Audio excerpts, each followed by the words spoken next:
आज राम जी लता पत्ताओं से पूछ रहे हैं, क्या तुमने हमारी जानकी जी को देखा है, हमारी सीता जी को देखा है? और यहाँ भगवान भोलेनाथ ने राम जी को प्रणाम किया। अब जैसे ही कैलाश पे लौट के आई सती जी, तो सती जी कभी बाहर जाती हैं, कभी अंदर जाती है। मेरा देवादिदेव स्वामी इनने एक मानव पुरुष को प्रणाम किया, है कौन जी? जबकि हमारे पति देवता देवे को देव महादेव, और जी उनको प्रणाम कर रहे हैं, है कौन जी? परीक्षा लेना चाहिए, इनकी परीक्षा तो ले जी, है कौन? मगर परीक्षा कैसे ले, कैसे परीक्षा ले? ओहो, पता चला इनकी पत्नी चोरी हो गई है। एक काम करो, नकली सीता बन जाओ, नकली सीता बन जाओ। आज सती जी नकली सीता बन गई, और नकली सीता बन के राम जी के आगे आगे दौड़ने लगी। लेकिन नकली सीता सती जी तो बन गई, लेकिन इनको ये मालूम नहीं था कि सीता जी चलती कहाँ है, सीता जी कहाँ चलती हैं। आगे राम लखन को निभाए, आगे राम लखन को निभाए, तापस देश विराजत पाजे, तापस देश विराजत पाजे।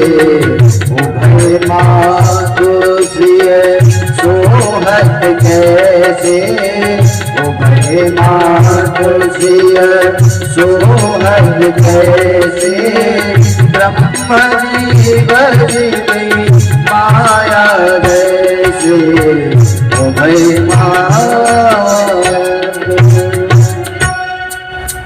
आज सती जी नकली सीता तो बन गई, नकली सीता तो बन गई, लेकिन इनको ये मालूम नहीं है कि सीता जी चलती कहाँ थी। आगे आगे राम जी चलते थे और पीछे लखनलाल चलते थे, और बीच में सीता जी चलती थी। आज सती जी नकली सीता बन के राम जी के आगे आगे दौड़ रही है। लखनलाल ने कहा, आज सती जी को क्या हो गया, जी आगे आगे राम जी की दौड़ रही है। लखनलाल ने सोचा, ये भी हो सकता है राम जी की कोई लीला हो। राम जी ने, लक्ष्मण हो यह मरम न जाना, जो कछु चरित रचा भगवान। हो सकता है भगवान ने कोई लीला करी हो कि एक काम करना देवी जी, जब हमारी पत्नी चोरी हो जाए ना, तो तुम ही नकली सीता बन के हो जाना। तो लखनलाल कुछ नहीं बोले, चुपचाप। लेकिन राम जी को नहीं रहा गया। राम जी ने कहा, ओ देवी जी, अकेली अकेली इस घनघोर जंगल में कहाँ भटक रही हो बाबा जी को छोड़ के? तुरंत सती जी समझ गई जी पार ब्रह्म परमेश्वर। तुरंत सती जी समझ गई, और सती जी जैसे ही पहुंची तो भगवान भोलेनाथ ने कहा, देवी आ गई। हो गई मन में ठंडक, लेके आ गई परीक्षा। तो यहाँ सती जी झूठ बोल गई, कहती नहीं हमने कोई परीक्षा नहीं ली। अरे कछु न परीक्षा दी गुसाई, कछु न परीक्षा दी गुसाई, कछु न परीक्षा दी गुसाई, कछु न परीक्षा दी गुसाई। प्रणाम तुम्हारे भाई, प्रणाम तुम्हारे भाई।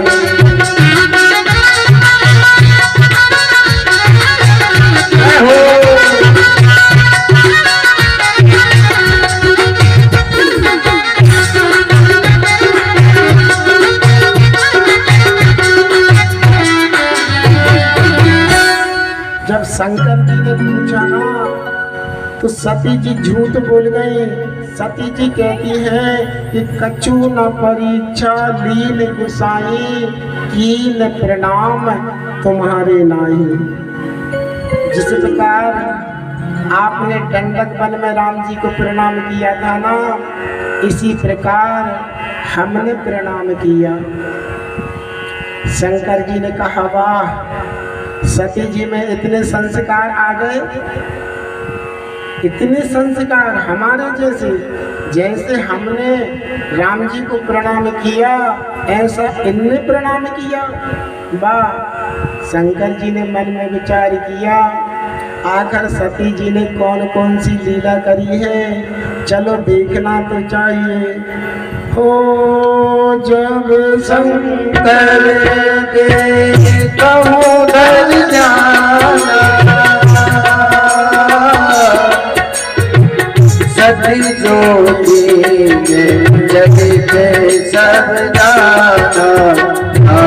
सिया राम जय जय राम, सिया राम जय जय राम। शंकर जी ने मन में विचार किया कि ध्यान लगा के तो देखे कि आखिर इनने कौन कौन सी लीला करी है। क्योंकि बच्चे की बेटी बन के आई है तो अभिमान तो रहेगा इनको।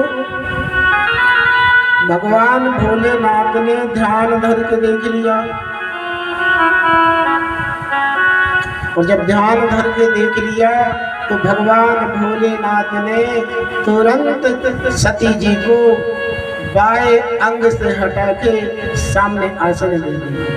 देवी, अब तुम्हारा अधिकार बाएं अंग पे बैठने का नहीं रहा। क्यों? हम श्री राम को अपना इष्ट देव मानते हैं और तुमने हमारी गुरु माता का वेश बना लिया।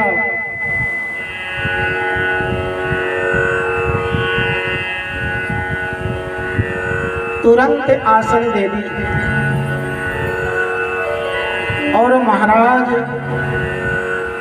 आज कनखल में दक्ष प्रजापति ने बहुत बड़े यज्ञ का आयोजन करा,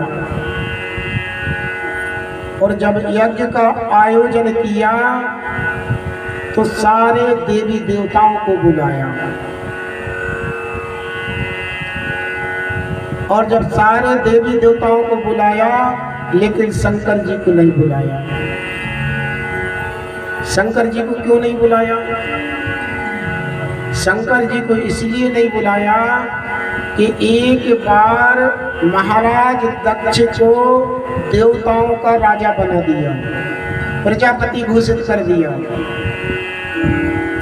और दक्ष प्रजापति जब पद पे बैठा तो इसका स्वागत समारोह हो रहा था। और स्वागत समारोह में ध्यान रखना, जब अपने गांव में कोई मंत्री आता है तो पहले संतरी आते हैं, टेंट मेंट की व्यवस्था देखते हैं, इसके बाद मंत्री आते हैं। तो यहाँ सारे देवता आके बैठ गए, दक्ष प्रजापति कुछ विलंब से आए। सारे देवता पहले से आके बैठ गए लेकिन दक्ष प्रजापति कुछ विलंब से आए।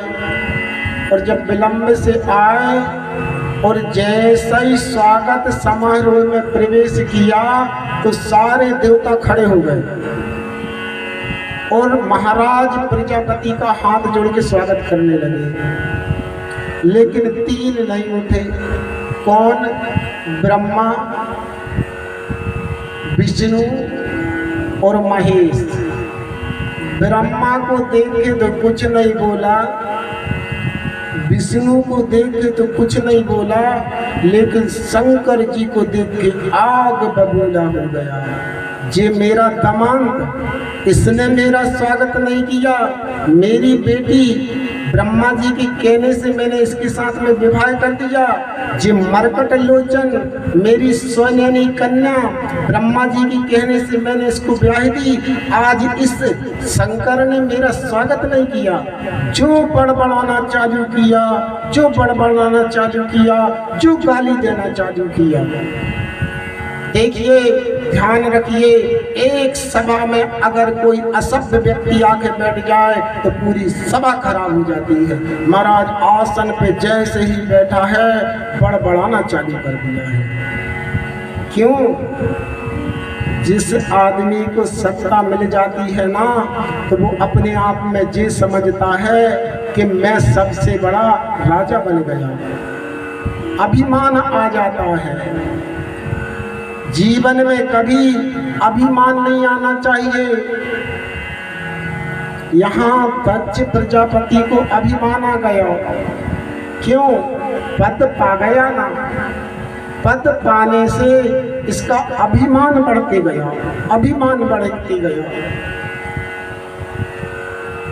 बड़े अधिकार दक्ष जब पावा, बड़े अधिकार दक्ष जब पावा, अति अभिमान हृदय तब आवा, अति अभिमान हृदय तब आवा, बड़े अधिकार।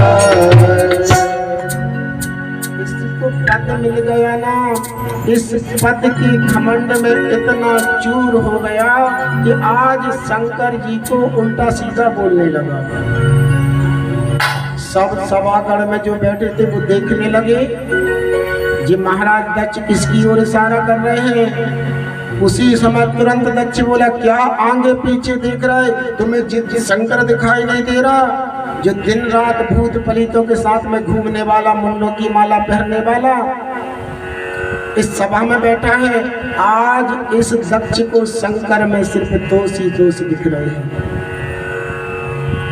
दोष ही दोष दिख रहे हैं। और जबकि हमारे भगवान भोलेनाथ हैं, छड़े रुष्टा, छड़े तुष्टा, रुष्टा तुष्टा, छड़े छड़े। जिनका नाम लेने से मानव का कल्याण हो जाता है, ऐसे शिव में आज दक्ष को दोषी दोष दिख रहे हैं।